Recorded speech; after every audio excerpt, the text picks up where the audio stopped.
Have you ever felt a quiet stirring within? A sense that you carry a unique note, a distinct hue, something utterly yours that longs to be shared?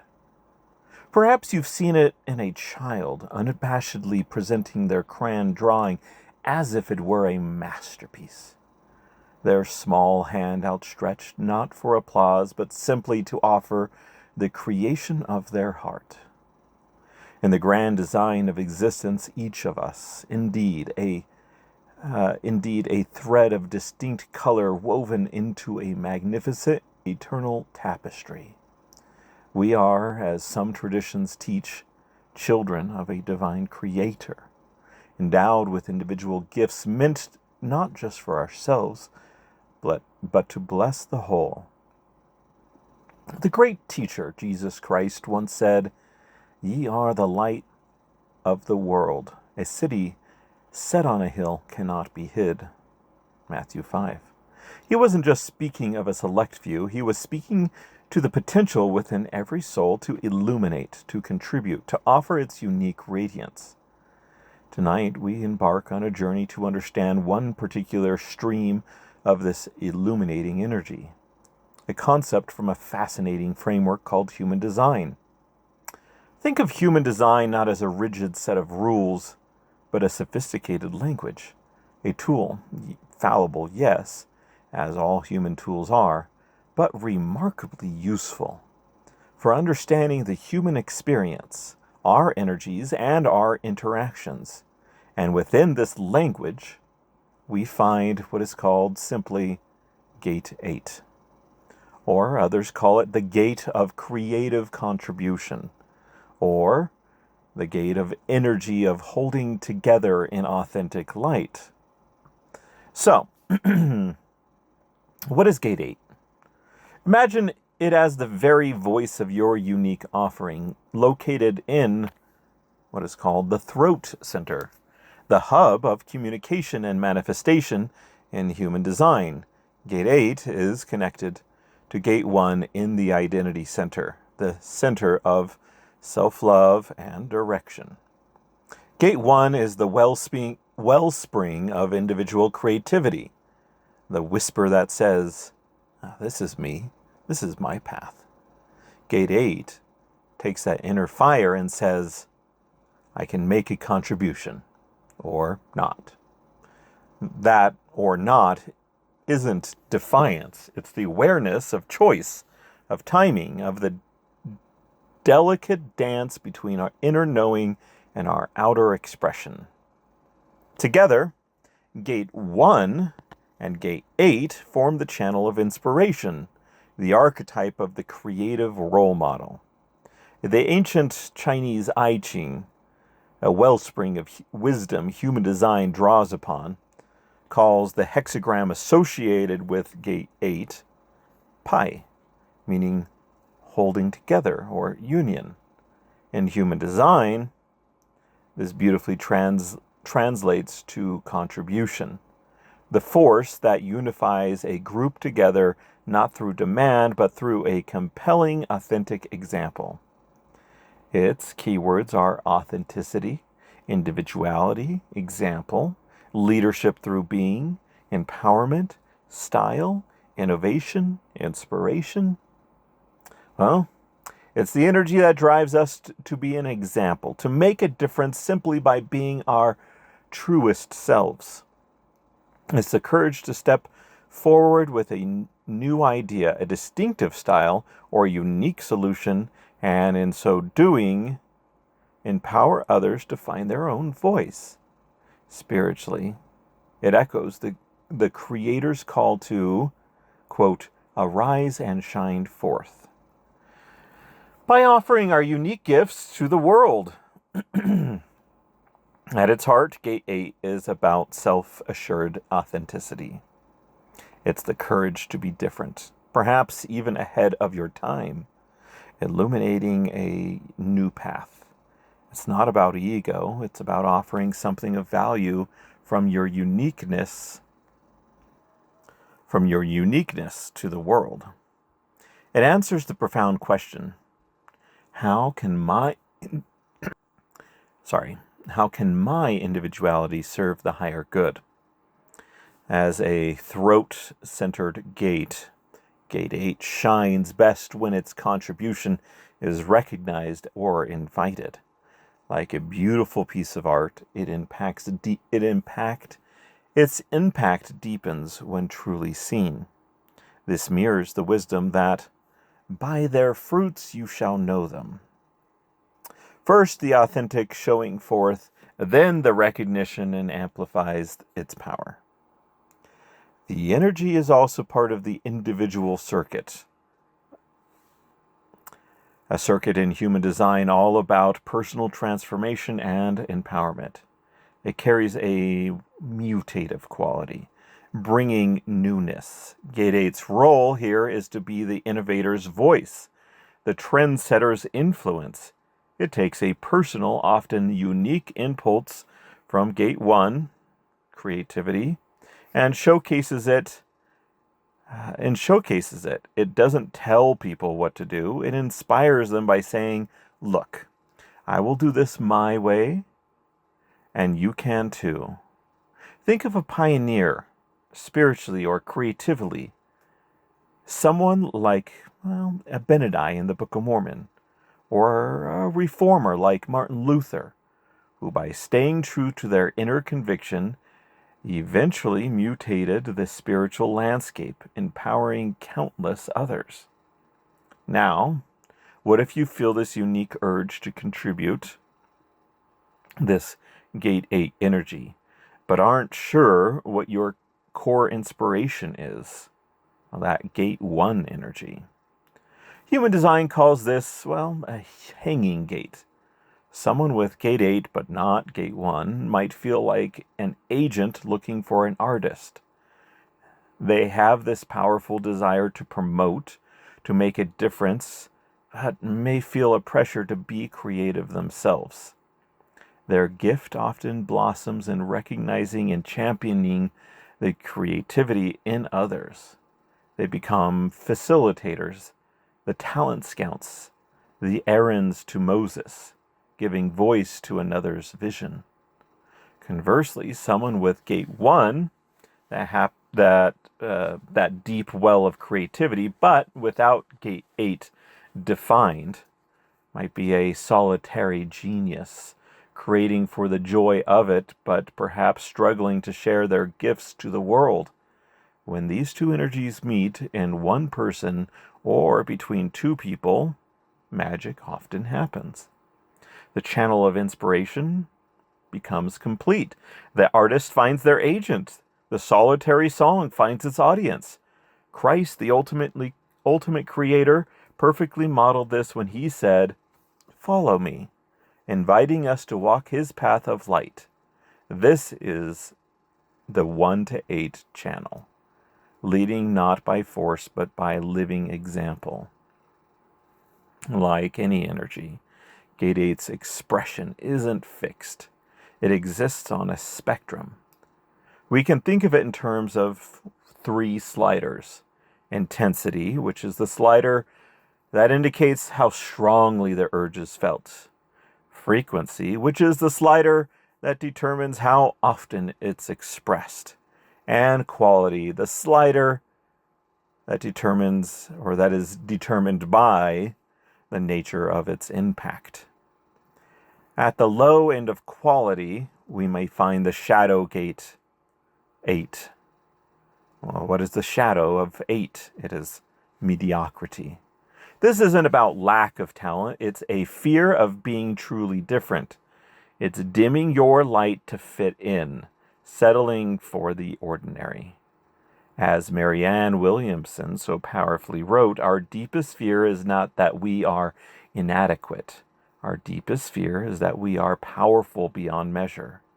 It is our light, not our darkness, that most frightens us.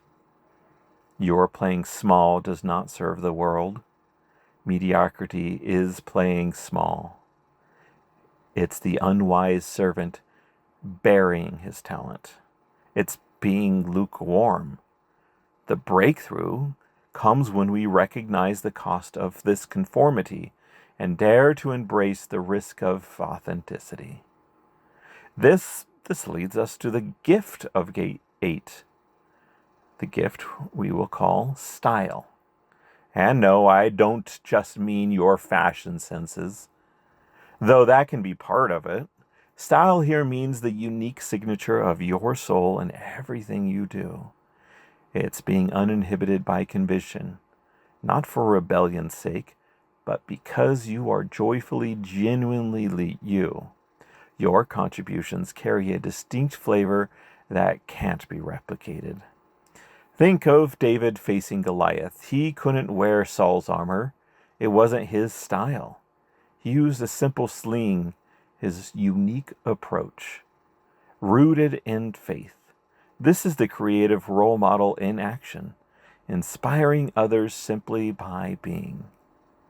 And what is the highest potential? The highest potential of Gate 8 we call exquisiteness. This is a state of absolute perfected expression, where your very being is a contribution, a divine instrument.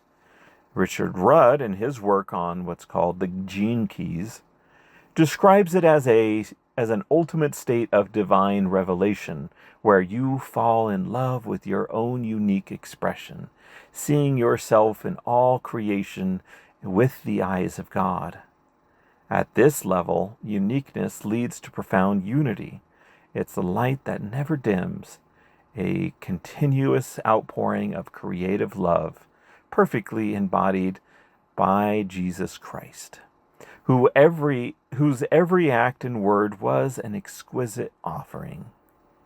So, in this Gate 8 energy, something we are born with or is shaped. Let me repeat that. So, is this Gate 8 energy something we're born with, or is it shaped by our lives? Well, it's both. A dance of nature and nurture. Nature endows us with the potential, the seed of this urge to contribute uniquely.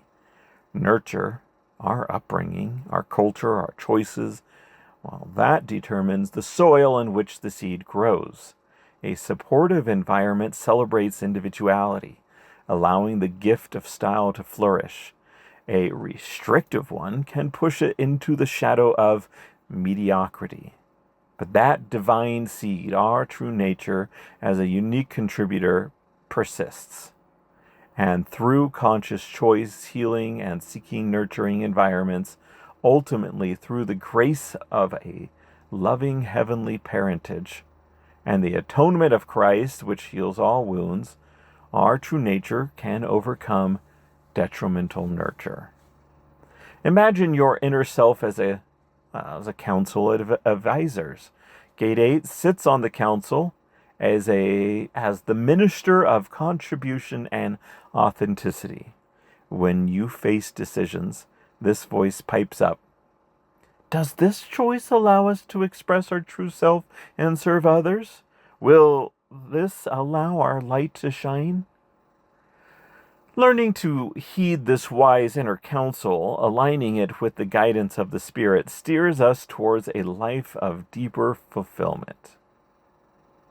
How do we cultivate this energy? Through introspective practices. For example, journaling. When do I feel most authentic? Where do I hide my light? Or the practice of courage meditation, visualizing your inner light expanding, dissolving fear. Another practice is the share one thing practice. Commit to small, regular acts of authentic sharing. Also, how about service in secret? To purify motivation, contribute without needing recognition. Like the Savior taught, let not my left hand know what the right hand doeth. And consider this poem, an ode to the power of one. Here's the poem. A single note rang out, pure and clear, in a hush of silence all hearts could hear. One soul's melody, honest and true, wove through the air and made it anew. In that lone note others found their voice. Harmony awakened, each tone a choice. No note forgotten, each part divine, together a chorus by a grand design. O brave soul who sings when none else start, your spark unlocks the light of each heart. Play on, unique fiddler, don't fade away.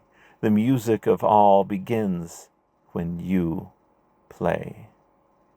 In our relationships and the groups, this energy is pivotal.